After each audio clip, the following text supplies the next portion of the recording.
Well, after talking about the first four films of a Harry Potter film franchise, it's now time to talk about the one where, after traumatizing events happen to Harry, unfortunately there is more to come. So, without further ado, Accio Darth Vader.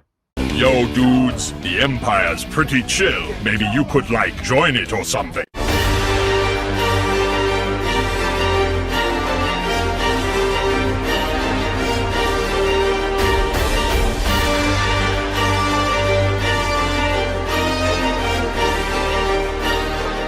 Hey everyone, Lucimus Prime here. So, it's time for another review in the Harry Potter film franchise of series that I've been doing. And today, guys, I'm going to be covering, of course, what is the fifth installment of a film series based on a 2003 book of the same name by J.K. Rowling. And this movie, of course, is 2007's Harry Potter and the Order of the Phoenix, directed by David Yates. And also, guys, I'm not alone for today's review because joining me once again to review this movie is my very good friend X-Blaze. So I'm going to let him share his thoughts on the film first. So without further ado, take it away, X-Blaze. Hello there, and thank you, Lucius, for inviting me for another review. So today we're going to be reviewing Harry Potter and the Order of the Phoenix. So let's start off with my pros. This, again, has insane CGI. I'm not going to stress this. Every movie has really good CGI. And Voldemort, oh my goodness, he looks awesome in this movie. Now on to the cons. This is not a major one though. The story was a little weak. It wasn't. It was really weak, the story, in my opinion. It wasn't as bad as Half-Blood Prince or Deathly Hallows Part 1, but it's top 3 weak in my opinion. And yeah, and that's about it. So thank you, Luke, for inviting me, and continue. Alright, so it's my turn to talk about this movie. So how was this movie made, guys? So this film's screenplay was by Michael Goldenberg, making this the only film in the series not to be scripted by Steve Kloves, and was produced by David Heyman and David Barron. Live action filming took place in England and Scotland for exterior locations, and Leavesden Film Studios in Watford for interior locations from February to November 2006, with a 1 month break in June. Post-production on the film continued for several months afterwards to add in the visual effects. A budget reportedly between 75 and 100 million pounds, which is 150 to 200 million dollars. The film was released in North America on the 11th of July 2007, and in the United Kingdom on the 12th of July, both in conventional and IMAX theatres, and it's the first one in the films to be released in IMAX 3D. The film opened to a worldwide 5-day opening of $333 million and grossed $942 million in total, which made it the second highest grossing movie of 2007 behind Pirates of the Caribbean at World's End. The film was also nominated for 2 BAFTA Film Awards in 2008, and has been well received by many fans of the franchise. So now, when it comes to my reaction, guys, so I of course watched this movie in preparation, of course, when I was watching the films before I saw Deathly Hallows Part 1, because I watched the films for that, and also as well after I first played Lego Harry Potter Years 1 to 4, I then started to watch the next films after the 4th year. So I watched it when I was young, guys, and I gotta say that, I think this film is good, in my opinion, but it's not really my favourite in the franchise. I think it's one of the weaker ones, but still, in my opinion, a very good movie. It has really great moments, in my opinion. Now, many fans have even said this could be their favourite in the franchise, which I can understand why. Some even may say it's their least favourite in the franchise. But when it comes to me, I just think it's, good, but one of the weaker ones, in my opinion. So what do I think is good about a movie? So what is this movie about, guys? So, now in his 5th year at Hogwarts, Harry, played once again by Daniel Radcliffe, learns that many in the wizarding community do not know the truth of his encounter with Lord Voldemort, played of course once again by Ralph Fiennes. Cornelius Fudge, the Minister for Magic, played by Robert Hardy, may he rest in peace, appoints his toady, Dolores Umbridge, played by Imelda Staunton, as the defence against the Dark Arts teacher, for he fears that Professor Dumbledore, played once again by Sir Michael Gambon, will take his job. But her teaching is deficient and her methods are cruel, So Harry prepares a group of students to defend the school against a rising tide of evil. So, now, what's got this film, guys, is that once again, the movie has really great acting from the cast, as always. So, now, when it comes to Daniel Radcliffe, guys, in my opinion, whilst maybe being not my favourite in the franchise, I will say that, in my opinion, he gives his best performance as Harry in this movie. Like, his acting in this movie was absolutely incredible. Really was. Like, he's a great actor, guys, and in my opinion, this is where he gives his best performance as Harry, in my opinion. Like, very dramatic and intense performances in many scenes. Wow. Like, he was absolutely incredible in the movie, and I think as well that Harry also has great character development in this movie as well, because at first he, of course, isolates himself and feels alone to a point where he begins to fear that he's becoming like Voldemort due to, of course, having a connection with him. But as the story goes by, and he then assumes a role where he, of course, is training students to defend themselves in, of course, the group he refers to as Dumbledore's army. He starts to believe more in the power of love and friendship. So he went through great developments with this movie, and once again, I love Rupert Grint as Ron Weasley as well, guys, and I do also like how he was thankfully back onto being, you know, best friends with Harry after, of course, we had a bit of a fallout in the Goblet of Fire. I was happy that he went back to being Harry's best friend and very loyal to him as well. He showed great loyalty to Harry. Emma Watson was also once again amazing as Hermione. You know, she was definitely really great in the role, and she did at first want to drop out of the role at one point, guys, but she decided to keep going because she didn't like the idea of seeing another person playing Hermione, and I can definitely understand why, because I don't imagine anyone playing Hermione better than Emma Watson. No one. And she once again had a great performance in this movie. Also returning is also fellow Hogwarts staff members coming back. I've already said that Dumbledore comes back, and Michael Gambon still does a great job playing him, in my opinion. My favourite Dumbledore. I also as well love the return of Alan Rickman as my favourite character in the franchise, Severus Snape. May Alan rest in peace. In this film, Snape was great as always, in my opinion. I also as well love the return as well of Dame Maggie Smith as Minerva McGonagall as well. As always, great in the role. Oh. And Minnie was also came back too as well, and Ward Davis also came back as Professor Flitwick as well, which was nice to see. Although, it was pretty confusing how in the films after the second film he got an out of nowhere like hairstyle. Even though in the first two films his hair was grey and he looks older when he's got his black hair. So yeah, maybe he had a spell where he accidentally de-aged himself, I guess. I don't know. And Ralph Fiennes also came back as Voldemort as well in this movie, and he proved to be an amazing choice for Walter, my favourite Voldemort as well, my favourite role of Ralph, and he had really great moments in this movie as Voldemort. Definitely a really phenomenal villain in my opinion, very scary as well.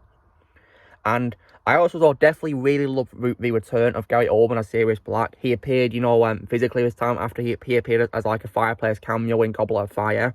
He came back in this movie in his full glory. And I definitely love Sirius, guys. He's one of my favourite characters in the franchise. It was very nice to see him come back, and he had great chemistry with Daniel Radcliffe as well. Of course, playing, his godson, Harry, and yeah. David Fields also came back as Professor Lupin, which I was also happy about. Definitely. And we also as well got an appearance by Brendan Gleeson as Mad-Eye Moody, the real Mad-Eye Moody this time, of course, no longer Barty Crouch Jr. And he was, as always, great in the role. And we also get introduced to several characters who are, of course, the title characters being the Order of the Phoenix, which, of course, is a group of wizards. So Sirius is among them, so is Lupin. And also, so is a character called Kingsley Shacklebolt, played by, I think it's called George Harris, I think it is, yeah, George Harris. He was very good as him, in my opinion. And I also, as well, liked Natalia Tenner as Nymphadora Tonks as well. She was also great as her as well, in my opinion. Pretty funny as well, I'll say that. And one other thing I do also love about this movie is I love how it also gave development as well to secondary characters, aside from, Harry, Ron, and Hermione. For example, in Dumbledore's army, Neville and Ginny are part of it, and they definitely get great development.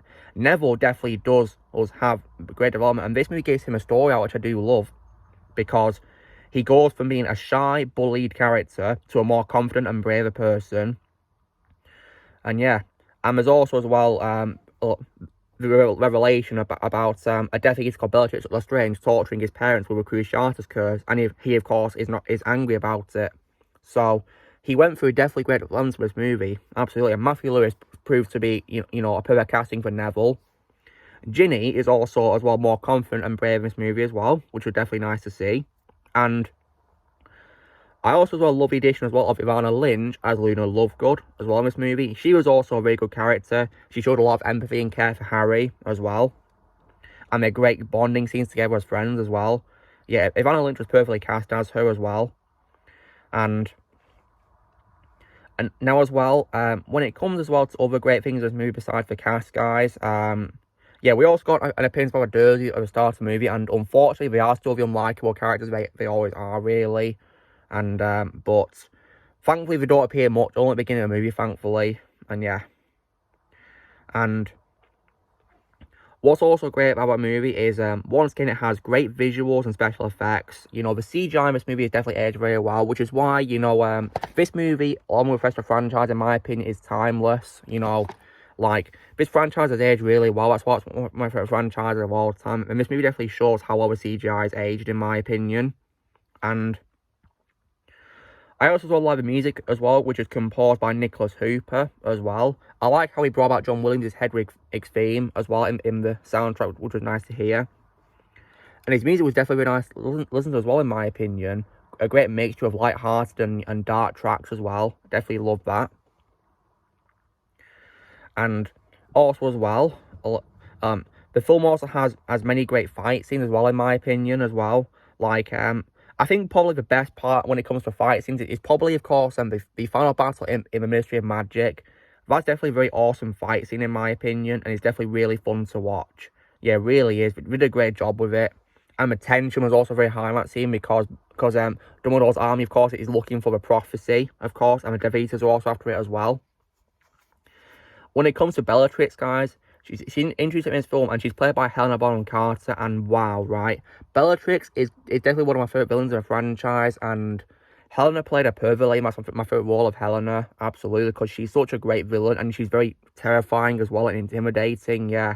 She really nailed the part, in my opinion. She really did. She's a great actress as well, and she also earned my respect recently as well for defending Johnny Depp as well, so yeah, she has my respect for that. And also as well, other great things in this movie is I definitely love the world building in this movie, which is definitely very nice. And because this film, of course, focuses on that, and it also gives development to the characters, which I definitely loved. I definitely like that. And the film does, of course, get darker compared to before as well, because the franchise does get darker and darker. And another example is probably the Warner Bros. Opening scene, because it does get darker.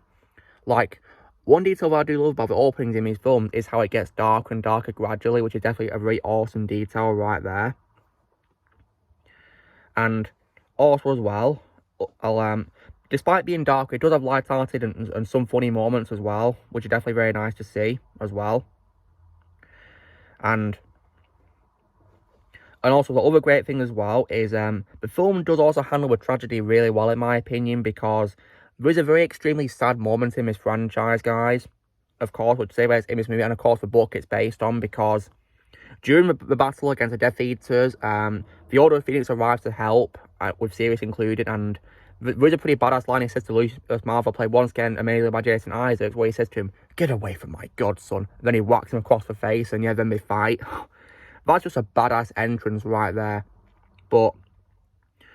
And as well, the fight is also really good, and we also get a nice callback to, to James Potter, Harry's dad's childhood, which Harry sees through Snape's memories in his past, where we see, when he, of course, disarms Snape in the flashback, Sirius says to him, "Nice one, James," and then when Harry does the same thing later on in the battle, he says the same thing to Harry, "Nice one, James," which is definitely very nice to see. Then we unfortunately get a very heartbreaking, tragic scene where unfortunately Bellatrix casts Avada Kedavra on Sirius, which unfortunately kills him. And then after taking one last look at Harry, he is then, sent into the Vale. Yeah. Where, of course, those who die would go into, if they're there.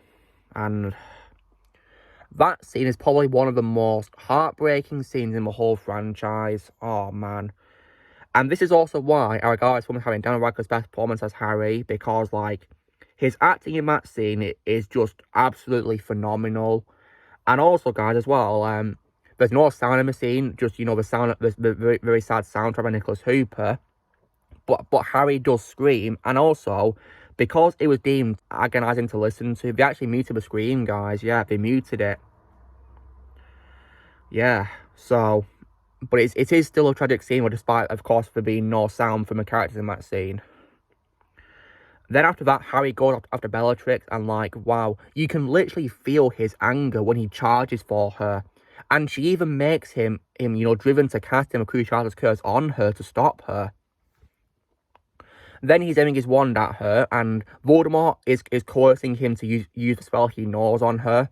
And yeah, I think he was inferring to Avada Kedavra, or maybe another you know, unforgivable curse, I guess. And but then Voldemort appears. He then disarms Harry, but then Dumbledore appears because at Hogwarts, of course, Dumbledore nearly gets arrested, but he escapes. After, of course, Dumbledore's army is found out, of course, by the Ministry. And after, of course, Cho Chang was forced to give away their location to the agents who Umbridge employed to find who is, you know, disobeying the rules. Dumbledore, of course, comes back in the Ministry, and then we get a really epic duel between him and Voldemort, like, two powerful wizards colliding. That's just what I want to see a Harry Potter movie, right? Absolutely. So we get a really awesome fight scene, which was visually stunning for its time as well. And, wow. And then after, of course, so that we then get another very impactful and powerful scene where Voldemort, of course, turns to dust, but then he goes into Harry and possesses him. And then he tries to you know, coerce Dumbledore into killing Harry, you know, while Voldemort is possessing him, because he wants Harry to be killed, of course, yeah. And, however, though, due to Harry's happy memories of his past, you know, Voldemort can't stay in him. And Harry talks about how, you know, one thing that Voldemort never has, of course, is love and friendship. And yeah, like, again, it's more proof that, in my opinion, this film has Daniel Radcliffe's best performance as Harry. And then, after, you know, Voldemort, you know, is forced to leave Harry's body, when Harry, you know, is unable to, you know, keep him there forever, you know, due to his happy memories, the Ministry, of course, then arrives, the Auras, and they see Voldemort, and then it confirms their worst fear. He's returned.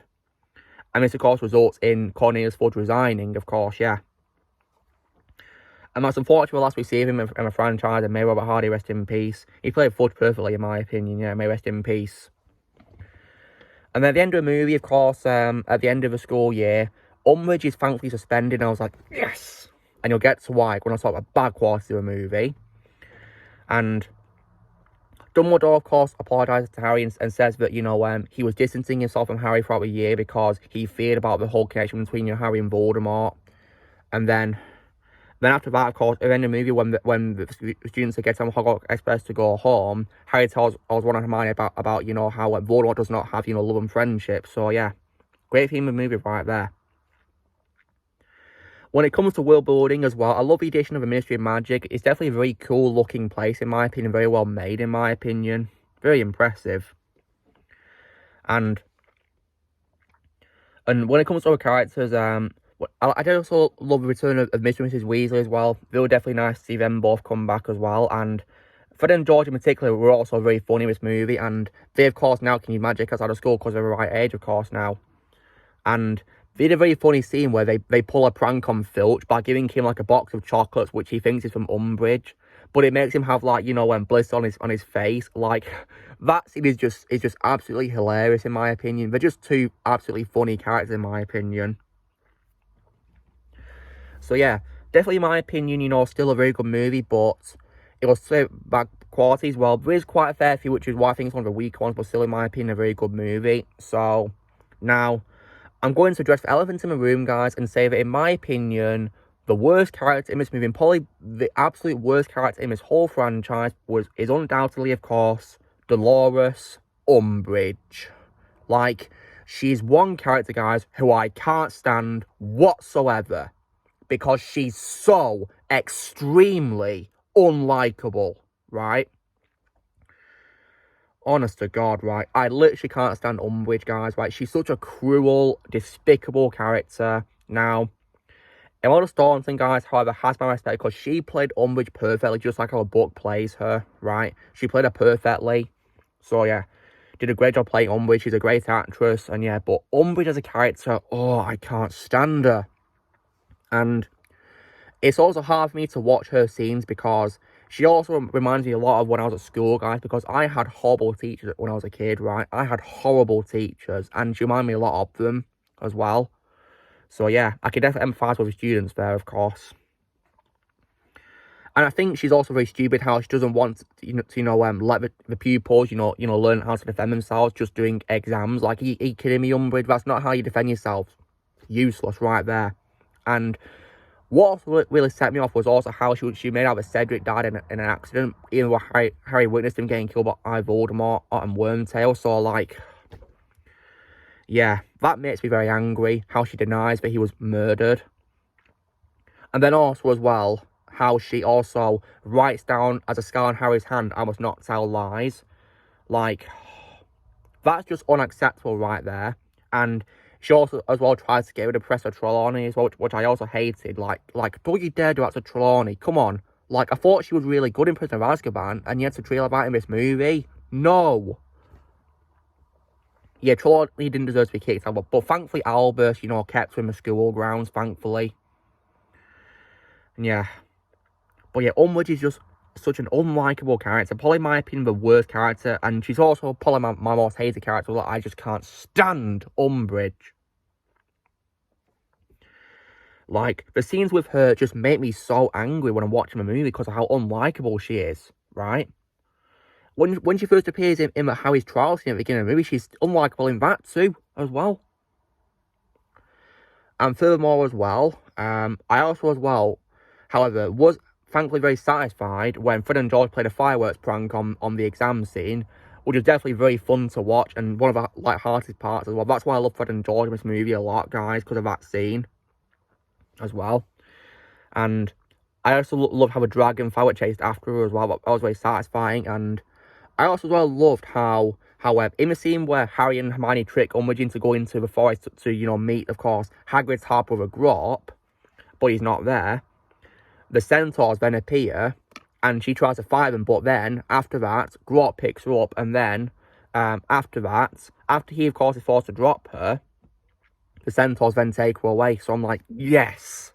That was so satisfying to watch, and thankfully, as I talked about earlier, guys, she gets suspended as being the head of the school, because after Dumbledore, of course, escapes from the Ministry, she becomes the headmistress of the school, but thankfully, she gets suspended. Thank God for that. So, yeah. But sadly, however, she shows up in my least favourite franchise, which is Death House Part 1. So, yeah, ouch. One of my many bad courses with that movie, which is my least favourite franchise. So yeah. And also, as well, another quality with this movie, despite, as well as Umbridge being so unlikable, and probably, in my opinion, the worst character in the franchise, and my most hated character. I also, well, now, even though I do love Robbie Coltrane and as Hagrid, guys, may he rest in peace, perfectly cast as Hagrid and one of my favourite characters in the franchise, right? I did not like how he was very underutilised in this movie because, right, it's the other course that he's on a leave during Dumbledore's speech at the beginning of the movie, but then, of course, he does not appear, guys, until probably around, 1 hour and 20, I think, 18 minutes into the movie, like literally more than an hour into the movie, right? And it only has 2 scenes in the film, 2. So, why would you do that to Hagrid? Come on. He's like a fan favourite character and you just had to underuse him like that? Ugh. Yeah, that sucked. So, yeah, it was disappointing how he got underused, but yeah. A little bit more, but he had a bit more screen time than he did in Death House Part 1 because he only appears at the beginning of that movie, Ivor. So, yeah. Yeah, I didn't like how Hagrid was underused, and I also as well feel that sometimes the pacing as well is sometimes a bit all over the place because this is one of the shortest films in the franchise, guys, because it's 138 minutes, and sometimes it feels a bit too fast, sometimes a little bit too slow, sometimes it's all over the place, really. But it's still, good to watch, but not just by the pacing being all over the place sometimes. And I also as well, didn't really like as well the redesign for the Dementors either, because I didn't like how they didn't have their cloaks in their scene in this movie, you know, in the underpass attack scene. Like, because in my opinion, the cloaks they had in Prison of Azkaban made them a lot more scary and intimidating, whereas in this movie, they didn't. They just were a bit generic, in my opinion, really. So, yeah. And the film also does have some you know, mean-spirited moments, because, like, I've already addressed how unlikable Umbridge is. And I also, as well, didn't like how many characters, like, you know, Dudley and his gang made fun of Harry and laughed about his dead mum, and also Cedric. Like, yeah, that was, you know, very mean-spirited. Although it is favourable to a book, but it's still very, very hard to watch because of how mean-spirited it is. And yeah. So, yeah. So, those are my bad qualities of this film, guys, such as that, you know, Umbridge is extremely unlikable and most hated character. Like, her scenes in this film, and also in Death House Part 1, are so hard to watch, because, yeah, because even though she doesn't appear with Death House Part 1, her scenes are still hard to watch, though, because she's, of course, trying to, you know, sentence an innocent woman to a very bad fate, so, yeah, in the court, yeah. So it's disappointing, really, you know how it's one of the weaker ones, but it's still, in my opinion, a good movie nonetheless. And it is still, you know, watchable, because I still watch this movie to this day, guys. You know, because I love doing marathons of a Harry Potter franchise as well, absolutely. And the film, of course, is still, you know, really good because of the great things I talked about earlier. But was black quotes I mentioned, such as, you know, that Umbridge is extremely unlikable, and also Hagrid was also quite wasted because he only appears in 2 scenes. I also, as well, feel that Kreacher was also underused too, as well, which was definitely pretty sad, because I definitely like the addition of Kreacher. And I'd also believe as well that his actor also died as well, which is very sad. So may he rest in peace. And he got recasted for the next movie which he appeared in, of course. Yeah, rest in peace to him. I wish he appeared more in this film, though. And yeah, so, but nonetheless, though, guys, I still think this is, you know, a good movie. Those plot only by qualities I could say with it. So if I was to give it a score out of 10, guys, I'll probably give it a very solid 8 out of 10. Maybe weaker than what I've talked, maybe weaker than some of the films I've talked about earlier, but still, in my opinion, a good movie nonetheless, because of the great things I've talked about. So yeah. So, guys, this is me reviewing Harry Potter and the Order of Phoenix with X-Play. So, thanks for taking about with one to talk about with your X-Plays. Once again, nice one. And, of course, next week, guys, I will talk about the next one, which, of course, is the Half-Blood Prince. So, yeah, which in my opinion is unfortunately weaker than this movie. So, you know the drill, guys. And be sure to give this video a like. Also, be sure in the comments what you guys think of Harry Potter and the Order of Phoenix. Tell me what you think in the comments below. And also be sure to join Team Prime by pressing subscribe in the future. If you'd like to be a member, you can respond in your piece lads, or you can in the description. And mischief managed.